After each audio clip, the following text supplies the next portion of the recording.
사람은 사이 간의 관계 속에서 살아가는 존재입니다. 즉 부모와 자식 간의 관계, 부자지간, 또 부녀지간, 또 모녀지간, 모자지간의 관계, 또 형제지간의 관계, 또 성장해서 학교 가면 사제지간, 또 친구지간, 또 직장생활 가운데 동료지간, 또 우리의 신앙생활 가운데 또 성도지간, 또 교우지간, 이러한 관계 속에서 우리가 살아가면서 많은 사람들을 만나게 됩니다. 그 가운데는 우리에게 기쁨과 즐거움을 주는 그러한 사람도 있는 반면에 크게 아픔과 어려움을 주는 그러한 사람도 만나게 되죠. 그런데 이 많은 사람들 가운데에 우리가 거림직하고 역겹게 느껴지는 그러한 사람이 있습니다. 그 사람은 자아도취에 빠져 있는 사람입니다. 자아도취란 착각 속에 사는 것이죠. 내가 제일 똑똑하다, 내가 제일 정직하고 내가 제일 지혜롭다, 내가 최고다 라는 착각 속에 빠져 있는 사람입니다. 이러한 사람이 신앙생활을 하면 신앙생활 가운데도 그대로 드러나죠.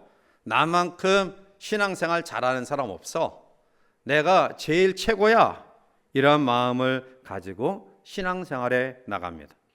이러한 사람들을 보면 참 자신을 몰라도 한참 모르는구나, 이렇게 자신을 모를까, 이러한 안타까움이 있는데요. 그래서 어떤 현인은 사람은 평생 자기의 참 모습을 발견해가는 과정이다 라고 정의했습니다.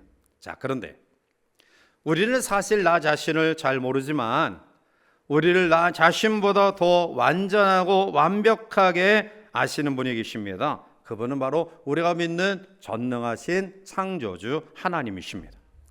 그는 나의 마음과 생각을 아실 뿐만 아니라 내가 표현하기 전에, 말하기 전에 내가 어떤 말을 해야 될지도 아시는 분입니다. 우리의 마음과 생각을 꿰뚫어 보시는 그러한 분이다라는 거죠. 아담의 두 아들 가운데 큰아들인 가인이 땅의 소산물을 가지고 하나님께 제사 예배를 드렸습니다. 그런데 믿음이 없이 드려지는 그의 제사를 하나님이 받지 않으시고요, 믿음으로 드린 동생 아벨의 제사만 하나님이 받으셨습니다. 가인이 이것을 보고 심히 분하여 안색이 변합니다. 정작 화를 낼 분은 하나님이신데 잘못 드려진 자기의 예배를 생각하지 아니하고 하나님이 받지 않으셨다, 동생의 예배만 받으셨다, 이것을 보면서 마음속에 잘못된 마음을 가지게 되고요, 결국은 동생을 죽이는 끔찍한 죄를 저지르게 됩니다. 우리의 마음속 깊은 곳까지 헤아리시는 하나님은 우리의 모든 삶 속에서 이 죄가 표출되지 않도록 그것을 다스리고 이기기를 소원하십니다. 왜냐하면 우리의 속속들이 모든 것들을 아시는 하나님은 우리를 선한 길로, 생명의 길로 인도하시기를 원하시기 때문입니다. 누가 나를 잘 안다라는 그러한 과정 속에 우리는 두 가지 그러한 상반된 모습을 보게 되죠. 하나는 두려움과 부담이에요.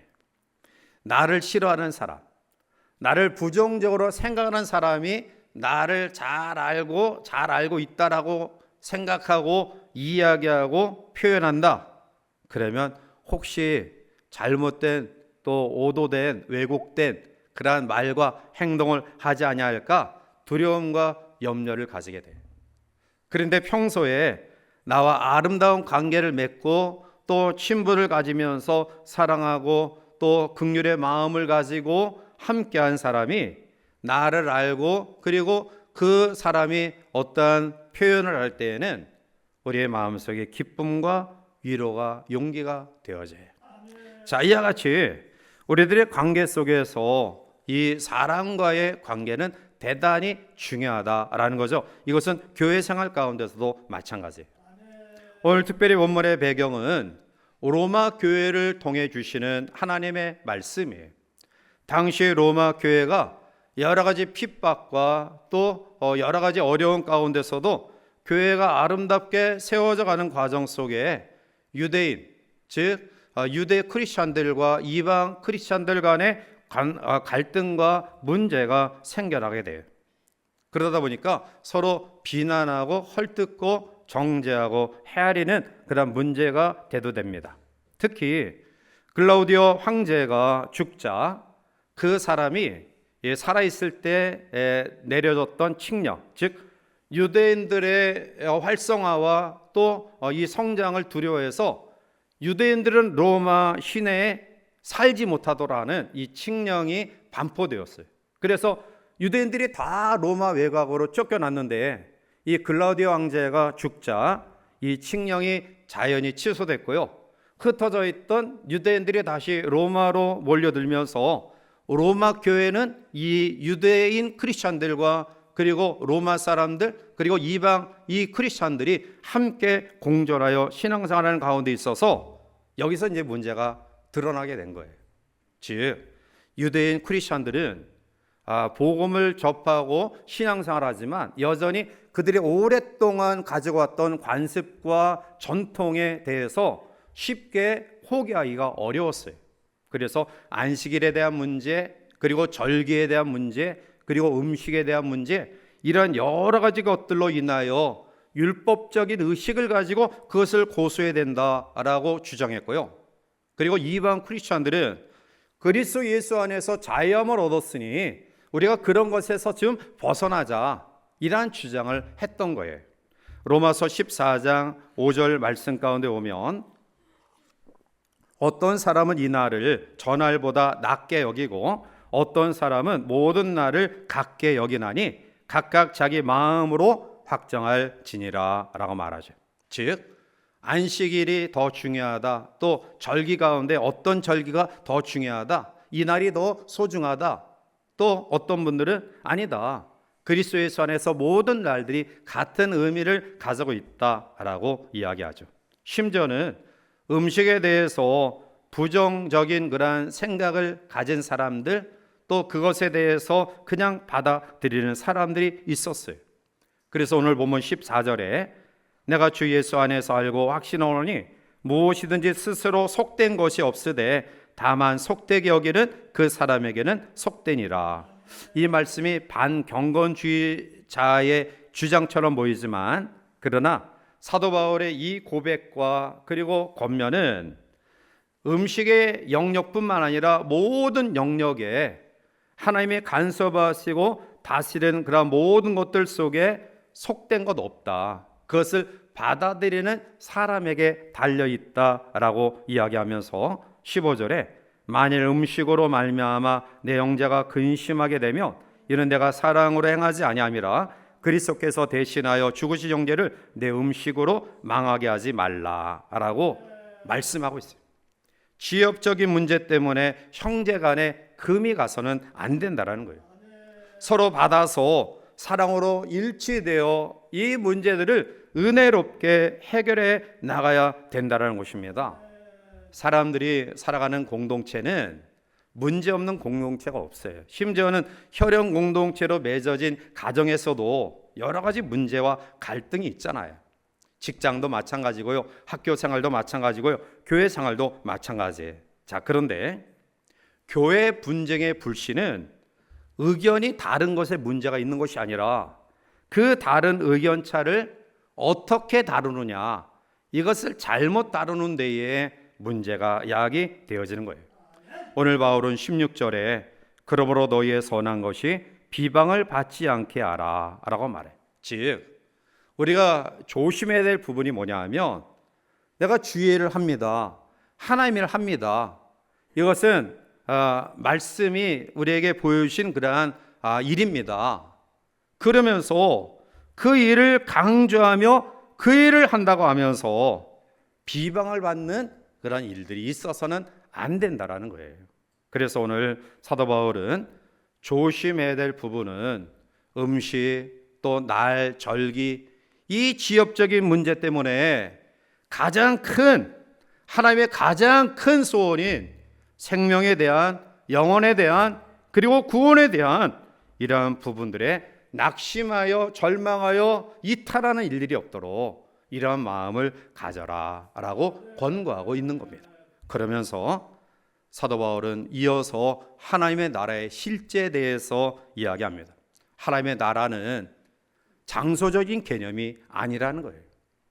하나님의 나라는 장소적인 개념이 아니라 하나님이 통치하시는 통치권에 대해 순종하는 영적 공간이다라는 거예요. 오늘 여러분들의 마음이 하나님의 통치, 하나님의 다스림, 하나님의 임재하심에 내가 나의 생각과 나의 뜻과 나의 모든 의지를 포기하고 순종하면 여러분 마음이 하나님의 나라가 임한 것입니다. 가정도 마찬가지. 가정 구성원들이 하나님의 말씀에 순종하고 하나님의 통치, 하나님의 임재에 대해서 순종하는 마음을 가지면 그 가정이 하나님의 나라가 되는 것이고요. 교회 공동체도 마찬가지예요. 그러면서 사도 바울은 하나님의 나라에 대한 실제가 뭐냐라고 다시 구체적으로 이야기하죠. 사실 이 하나님의 나라는 세례 요한과 예수님으로부터 때가 가까웠다, 천국이 가까웠다, 그래서 회개하라, 예수님의 초림의 사건부터 하나님의 나라에 대해 이야기하셨어요. 이미 바리새인이 하나님의 나라가 어느 때 임하느냐라고 묻자 주님은 누가복음 17장 20절과 21절에 하나님의 나라는 볼 수 있게 임하는 것이 아니요 또 여기 있다 저기 있다고도 못하리니 하나님의 나라는 너희 안에 있느니라. 바울은 오늘 17절에 하나님의 나라는 먹는 것과 마시는 것이 아니요 오직 성령 안에 있는 의와 평강과 희락이라 라고 말씀하고 있어요. 이미 하나님의 나라는 우리 가까이 와 있습니다. 그래서 마가복음 1장 15절에 이르시되 때가 찼고 하나님의 나라가 가까이 왔으니 회개하고 복음을 믿으라 하시더라 라고 말씀합니다. 이 하나님의 나라는 우리 가까이 와 있고요. 그리고 그 하나님의 나라 가까이 온 하나님의 나라를 우리가 경험하기 위해서는 마태복음 11장 12절에 세례 요한의 때부터 지금까지 천국은 침노를 당하나니 침노하는 자는 빼앗느니라 라고 말씀하면서 천국을 사모하는 마음으로 그 천국을 간절히 염원할 때 가까이 온 하나님의 나라가 우리 가운데 임재함을 경험할 수 있음을 말씀하고 있습니다. 자, 그러면 이 하나님의 나라의 가치는 어디 있느냐라는 거예요.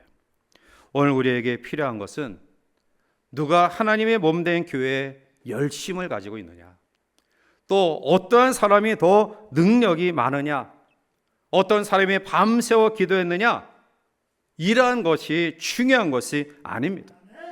우리가 하나님께 무엇을 해 드렸냐는 것이 아니라 중요한 것은 하나님의 나라의 백성된 우리의 인격과 삶이 하나님의 성품으로 채워져 있느냐, 즉 하나님의 통치를 인정하고 그 말씀에 따르느냐라는 것이 중요하다는 거예요. 이것은 바로 공간적인 그러한 나라가 아닌 바로 우리 심령 속의 역사하는 신비한 하나님의 나라를 이야기합니다. 자, 그러면 하나님의 나라의 가치는 과연 어디 있을까요?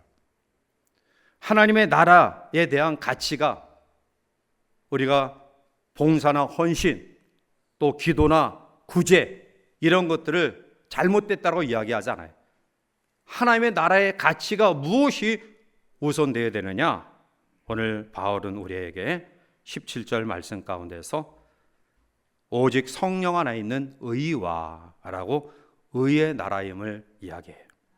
여기서 의는 모든 생활에서 하나님의 뜻에 순종하는 행동을 이야기해요. 여기서 의는 우리가 일반적으로 생각하는 사회 정의가 아닙니다.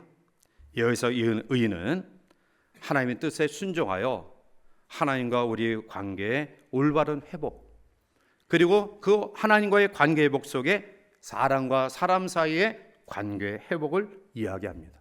즉 주님이 그토록 원하셨던 마음과 뜻과 정성을 다하여 하나님을 사랑하라, 그리고 내 이웃을 내 몸과 같이 사랑하라. 이 말씀의 삶이 바로 하나님이 우리에게 임재함을 통해서 경험되어지는 하나님의 나라의 의입니다. 두 번째로 평강을 이야기하죠. 평강은 에이레네라는 말인데요. 이것은 일반적으로 우리가 유대인들에게 샬롬이라는 단어로 우리 가까이 다가와 있는 그러한 단어예요. 즉 이것은 하나님과의 평화로운 관계, 그리고 이웃과의 평화로운 관계가 바로 샬롬, 에이레네의 평강이에요. 이것은 예수 그리스도의 십자가를 통해서 막혔던 하나님과 우리 사이의 담이 헐어진 거예요.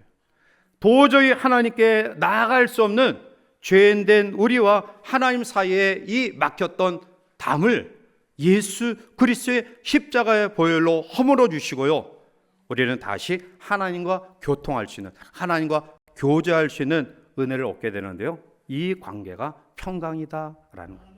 더 나아가 예수 그리스도의 십자가의 희생의 정신으로 우리 주변에 함께하는 사람들과 화목하게 될 때 우리는 평강의 은혜를 경험하게 될 줄 믿습니다. 시편 131편 2절에 실로 내가 내 영혼으로 고요하고 평온하게 하기를 젖된 아이가 그의 어머니 품에 있음 같게 하였나니 내 영혼이 젖된 아이와 같도다 라고 시인은 고백해요. 젖된 아이의 평안, 만족은 어디에 있습니까? 그것은 어머니 품 안에 안겨 있을 때 누리는 축복입니다. 전쟁이 일어나고요, 세상이 또 분열하고 요란해도 어머니 품 안에 안긴 아기는 그것과 아랑곳 없이 참된 평안을 경험할 수 있는 겁니다. 하나님 우리에게 주시는 하나님의 나라의 가치인 평강은 예수 그리스도 안에 거할 때, 하나님 안에 거할 때, 즉 하나님과 아무런 거리낌이 없이 교통할 수 있는 그러한 은혜를 경험할 때 주어지는 축복임을 믿으시기 바랍니다. 세 번째는 희락이에요. 희락은 의를 추구하며 예수 그리스도로 말미암아 하나님과의 화평의 관계를 누리는 사람이 자연스럽게 경험되어지는 영혼의 기쁨을 이야기합니다. 이것은 또다시 성령 안에서 다른 사람과의 관계에서 오는 아름다운 교제, 사귐의 기쁨까지 나아가게 되죠. 사랑하는 성도 여러분, 우리는 하나님 앞에 의와 평강과 그리고 희락, 이것이 하나님의 나라의 가치임을 기억하고요, 그러한 삶을 살아가야 될 줄 믿습니다. 그 이유는 하나님은 의의 왕이시고요, 평강의 왕이시고요, 그리고 희락의 왕이시기 때문입니다. 군부대에서 지휘관들이 그 영내에 머물러 있으면 지휘관이 근무하는 본청 앞에 사단 경우에는 별 2개가 들어있는 사단기가 깃발이 흔들리고요, 또 군단, 군사령부 3개의 별이 그려져 있는 깃발이 본청 앞에서 흔들려요. 그런데 그 깃발이 내려갈 때가 있어요. 그때가 언제냐면 그 지휘관이 그 부대 밖에 벗어나서 예하 부대를 순시한다거나 또 다른 곳에 출타하면 이 깃발이 내려져요. 자, 사랑하는 성도 여러분, 여러분의 삶의 장에 의의 깃발, 평강의 깃발, 희락의 깃발이 계속 나부끼는 삶을 살아가면 여러분 마음속에 의의 왕, 평강의 왕, 희락의 왕이신 예수님이 자정하신 거예요. 그런데 우리의 마음속에 희락의 깃발이 사라지고요, 평강의 깃발이 사라지고요, 의의 깃발이 사라지는 그러한 삶을 살아가고 있다고 한다면 그 왕이신 하나님이 우리 가운데 떠나 있는 상태다, 이러한 사실을 우리는 기억해야 합니다. 그러므로 오늘 우리에게 주어진 삶에서 정말 필요한 가치는 바로 의와 평강과 희락으로 충만한 삶이다라는 거예요. 그래서 오늘 본문 18절에 이렇게 이야기합니다. 이로써 그리스도를 섬기는 자는 하나님을 기쁘시게 하며 사람에게도 칭찬을 받느니라. 아멘. 하나님을 기쁘시게 하는 복된 성도의 삶, 그것은 17절과 연결시켜서 이야기하면 의와 평강과 희락의 삶으로 충만한 사람, 이러한 마음으로 그리스도를 섬길 때에 하나님을 기쁘시게 하는 사람이 될 수 있다라고 해요. 교회에서 정말 필요한 사람은 바른 교류의 지식을 많이 갖고 있는 성도가 아니라 그 지식과 함께 하나님이 주신 이 의와 평강과 희락의 마음을 가지고 자기 자신을 희생할 줄 아는 사람이 필요합니다. 마지막 세 번째로, 그러면 우리는 이 아름다운 의와 평강과 희락의 가치를 지닌 하나님의 나라를 경험하기 위해서 어떠한 꿈과 비전을 가지고 살아가야 될까요? 오늘 바울은 19절에 두 가지를 우리에게 간곡히 부탁합니다. 하나는 화평의 일에 힘써라. 19절 말씀 우리 같이 가서 함께 한번 읽어보실까요? 그러므로 우리가 화평의 일과 힘쓰나니. 아멘. 여기서 힘쓴다라는 의미는 최선을 다해 열정을 다해 그리고 자기에 주어진 자그마한 것이랄지라도 온 힘을 다해서 모든 심혈을 쏟는 것, 그래서 아름다운 결과를 얻어내는 것을 의미해요. 사람들은 작은 것을 무시하는 경향이 있어요. 물론 우리가 꿈을 크게 가지고요, 비전도 크게 가지고요, 또 일을 해도 큰 프로젝트를 맡아서 하고 싶어하는 마음이 우리의 마음이에요. 자, 그러나 그것이 틀린 말은 아니지만 큰 산을 옮길 때에도 작은 돌의 옮김부터 시작이 된다는 사실을 우리는 기억해야 합니다. 무심코 우리가 함부로 생각했던 그 작은 것 하나가 큰 건물을 와르르 무너뜨리는 큰 낭패를 가져온다는 사실이에요. 따라서 크고 작은 모든 일들은 작은 일부터 어떻게 시작되어졌느냐, 이게 중요해요. 사랑하는 성도 여러분, 화평은 우리의 모든 건물을 아름답게 완성하는 기초돌임을 믿으시기 바랍니다. 그래서 마태복음 5장 9절에 주님은 화평하게 하는 자는 복이 있나니 그들이 하나님의 아들의 일컬음을 받을 것이며 말씀합니다. 하나님의 나라의 의와 평강과 세상이 주지 아니하는 희락을 경험하는 하나님의 나라의 아름다운 꿈과 비전을 가진 우리는 먼저 화평하게 하는, 화목하게 하는 삶을 살아가야 될 줄 믿습니다. 두 번째는 오늘 본문 19절 하반절에 서로 덕을 세우는 일을 힘써라 라고 말씀해요. 덕을 세운다라는 말은 상대방을 격려하고 유익하게 하는 것을 말해요. 하나님이 기뻐하신 일은 불완전한 우리의 경험과 지식과 학문과 신앙의 배경을 가지고 옳고 그름을 판단해서 정죄하고 헤아리는 게 아니에요. 하나님이 기뻐하신 일은 하나님의 공동체에 하나님의 나라를 소망하는 사람들이 모인 이 공동체 속에서 사랑으로 서로 화목하고요, 덕을 세우는 일에 힘쓸 때 하나님이 기뻐하십니다. 오늘 예수님이 이 땅에 오셔서 수많은 사람들을 대면합니다.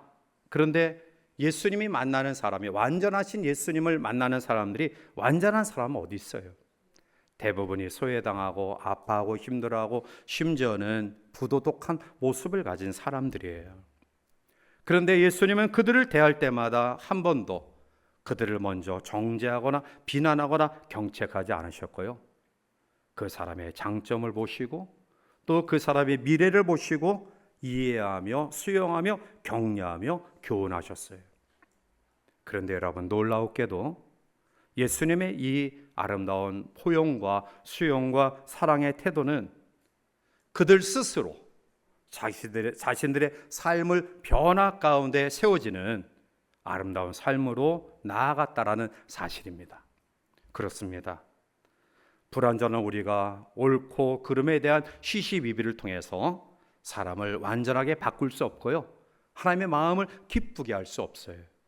상대방의 허점이 나의 허점임을 스스로 느끼면서 나를 돌아보는 그러한 삶, 그리고 오히려 화목하며 서로 격려하며 유익을 주는 덕을 세우는 삶을 살 때 하나님이 기뻐 받으시고요, 비로소 우리의 마음속에 세상이 우리에게 주지 아니하는 의와 평강과 희락을 경험하는 하나님의 임재, 하나님의 통치의 나라를 경험해야 될 줄 믿습니다. 이제 말씀을 맺습니다.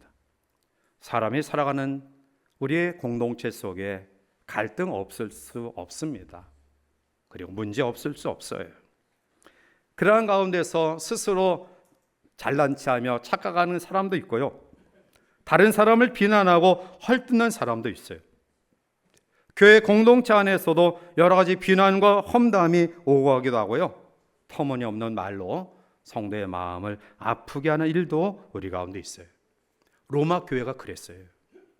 그들 똑같이 그리스도의 이름으로 한 공동체 일원으로 세워졌지만 유대 크리스찬, 이방 크리스찬들이 그들이 지금까지 경험했던 과정과 경험과 모든 그러한 체험을 가지고 여전히 포기하지 아니하고 양보하지 아니하는 모습 속에 주어지는 갈등 속에 하나님의 공동체는 날, 음식 이게 중요한 게 아니다. 하나님의 임재를 경험해서 하나님과의 관계 회복, 그 속에서 얻어지는 의와 그리고 평강과 희락을 경험하는 것이다.